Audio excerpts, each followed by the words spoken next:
Saudara-saudari sekalian yang dikasihi Tuhan, hari ini saya akan mengajak Anda sekalian untuk memahami salah satu dari bagian iman yang harus secara tepat juga kita hayati, bukan hanya diketahui tapi dihayati.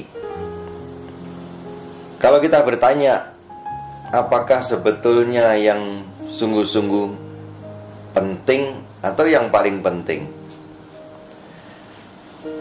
kita memperhatikan hidup di dunia ini, atau kita memperhatikan hidup yang menurut iman dikatakan hidup abadi yang akan datang? Yang jelas iman itu bukan sesuatu yang memisahkan kita dari bagaimana menghayati masa sekarang dengan masa yang akan datang. Karena semuanya itu berlanjut. Istilahnya kita itu memasuki yang dikatakan keabadian atau kekekalan, maka tidak perlu dipisahkan. Justru disitulah kita harus memberikan perhatian yang sama-sama pentingnya, yang sama-sama harus kita utamakan, supaya yang namanya iman itu sungguh-sungguh merupakan bagian dari kehidupan kita, baik yang sekarang maupun yang akan datang.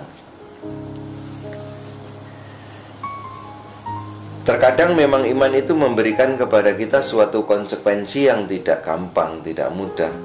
Seperti yang Tuhan Yesus sendiri katakan mengenai penderitaannya. Dengan penuh kesadaran, dengan penuh kemauan, dan juga kemantapan hati, tekadnya batin, Tuhan Yesus menyatakan apa yang akan dia alami, yaitu tentang penderitaannya. Dan itu bagian dari iman. Semoga kita pun juga bisa melihat sisi ini dari penghayatan iman kita. Iman menjanjikan kebahagiaan, iman menjanjikan kepada kita kemuliaan. Tapi di situ kita juga diajak untuk memperjuangkannya, bahkan mempertahankannya ketika saat-saat sulit.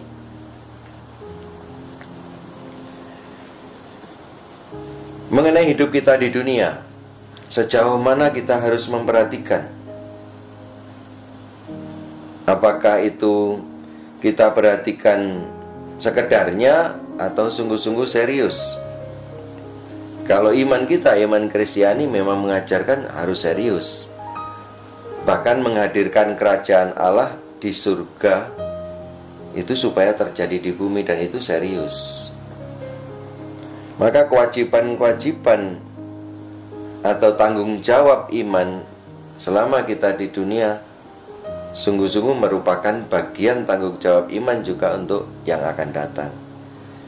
Ketika Tuhan Yesus dihadapkan kepada pertanyaan yang memancing, yang menjebak, Tuhan Yesus memberikan satu bukti bahwa hidup di dunia ini dengan hidup yang akan datang itu merupakan bagian yang tidak terpisahkan. Mengenai kewajiban membayar pajak, boleh dikatakan itu mengenai kewajiban kita di dunia terhadap sesama, terhadap pemerintahan di mana kita ini hidup diatur, dan juga kewajiban yang sifatnya nanti kita kepada Tuhan. Maka kalau kita beriman lalu tidak seimbang antara melihat kepentingan yang satu di dunia ini dan kepentingan yang akan datang, tidak sinkron, akhirnya menjadi orang beriman yang juga tidak bagus. Terlalu memperhatikan yang ada di dunia ini seolah-olah tidak akan ada kehidupan yang akan datang juga tidak bagus.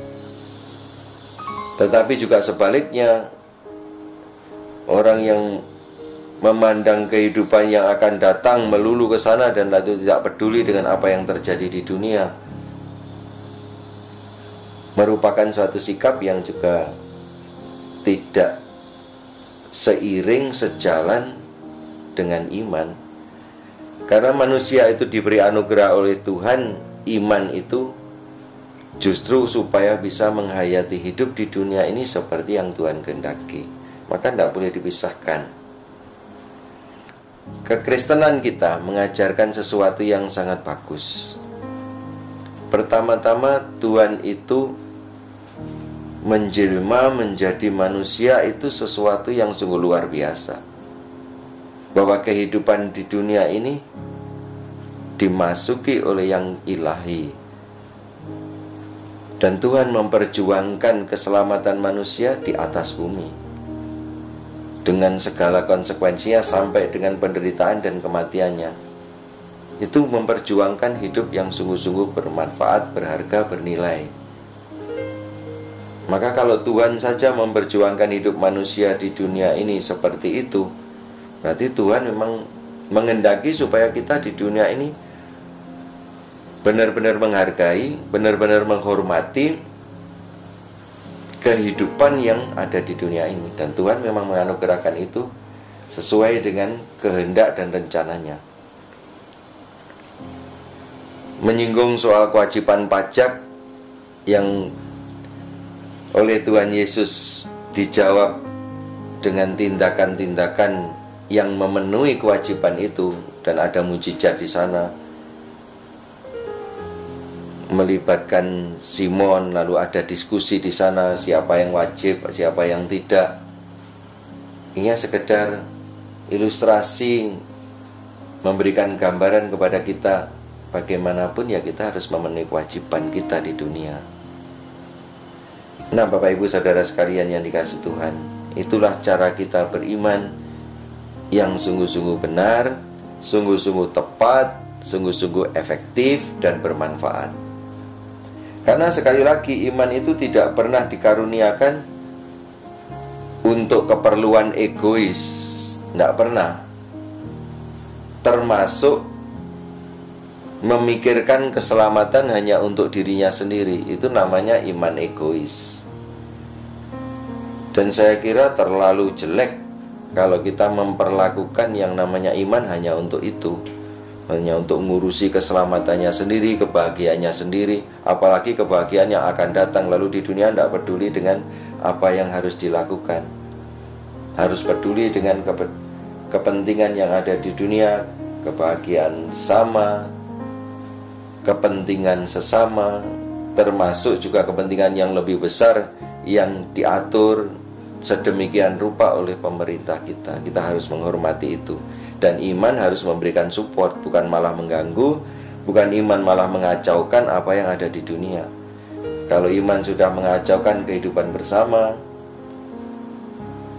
bukan memberikan solusi malah menjadi masalah, nah iman yang seperti itu sangat sayang. Pasti bukan demikian Tuhan memberikan iman itu. Apapun iman kita, tidak ada tujuan yang seperti itu. Justru iman diberikan supaya bisa membangun kehidupan yang sekarang maupun yang akan datang itu lebih baik. Saya bahkan bisa meyakini barang siapa tidak mengurus, tidak memperhatikan, tidak mempedulikan dan menghargai hidup yang di dunia ini, dia tidak berhak juga menikmati kehidupan yang baik di kemudian hari. Itu hanya pikirannya dia, khayalannya dia aja.